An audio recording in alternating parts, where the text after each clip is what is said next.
what makes your story comes alive is really the characters. Okay, the characters will create excitement in your story. Okay, so as much as the plot is important, your characters are just as important.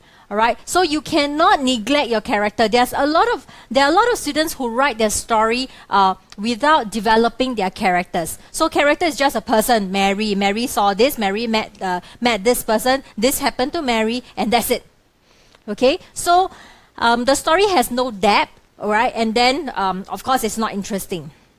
Alright, characters in your story should seem like real people with their own likes, dislikes, their habits, their moods, and even ways of talking. Some like to squeak. Some, you know how in your own class, alright, some people talk with a very low voice throughout, whereas there are others who talk with a high squeaky voice, right? That sometimes it just becomes very jarring to the ears. Okay, so there are different characters that you can create. Some of your friends can be a bit more comical, whereas some are really very serious.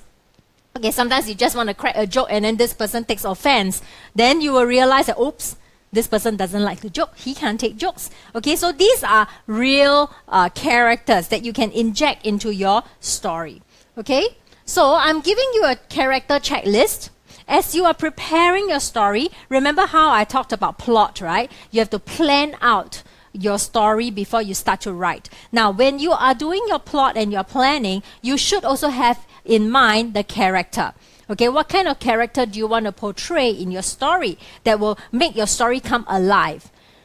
So one of the things that you have to think about would be your characters, like their names. Right? Does the name reflect the characteristic of the character? Like for example, in my mind, I always relate, for example, a David, okay, the name David, to a certain kind of character, okay? Or you want to give a nickname to a certain character. Then you can say maybe Rotan Robert, for example. Okay, you know what's Rotan, right? Okay, it's like a bit round. Okay, so that can be something that you want to put into your story to give your readers an idea of what the character is like just by looking at the name. Okay, of course, later on you'll develop other things. Are they young? How do you portray that they are young? Are they old? How do you portray that they are old? Do they walk with a feeble steps, or are they jumpy and hopping and they just go hopping happily? All right, so these are ways you can portray how young or how old your character is. What do they look like? Okay, do they have squinty eyes, beady eyes? Okay, they have got very sharp pointed nose. What is it? Okay, and of course you must make sure that these things that you bring out in your story must affect your story to a certain extent. Okay, so you don't just talk about the person's eyes and nose and ears and mouth and then it has nothing to do with your story.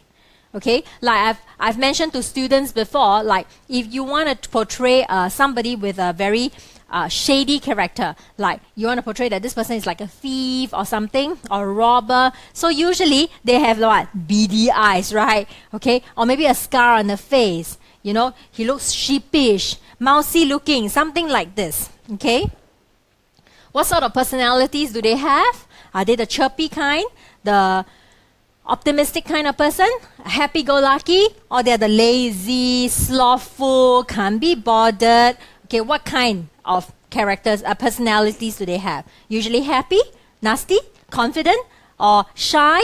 Right, so these are various things that you have to consider. Now, some points to consider when you are creating your character would be, number one, your character can be unusual but believable. Okay, you can help the reader to picture a character by making something about him unusual or about them unusual. But they cannot be so odd that they become unbelievable. Like for example, oh, their character has wings and he can fly around. So of course that's unbelievable. Okay, but it can be something unusual. For example, he talks in a certain way. All right, so it distinguishes him from the crowd. Okay, he has got his buck tooth, you know, he has got 2 teeth that protrudes out. Okay, and he walks in a very strange way like this. All right, so there are unusual characteristics that you can inject into your character. All right, but still believable.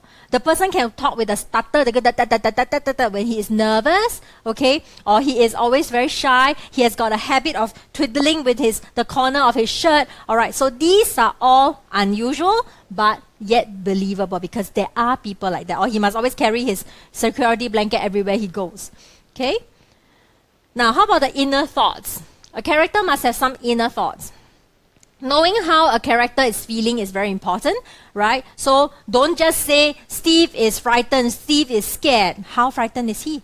Okay, was he shivering in a corner, or is he lost beyond words, don't know what to say? What's the extent of his fright? Okay, think of all the ways you can describe being frightened. Okay, that's where vocabulary list comes in. Okay, it is good for you to occasionally look at the word frightened, go into the thesaurus and look at all the words that are related to frightened. Okay, words and phrases. Or you can look at happy and then go look at all the words and phrases. Okay, that is important in your brainstorming for your character. Okay, the extent of fright can be from a little bit unsettled, like that, to right? Shaking and being very terrified. Okay? So sometimes you can also ask yourself why Steve was afraid. Okay, why Steve was frightened. And you imagine yourself in his shoe. All right?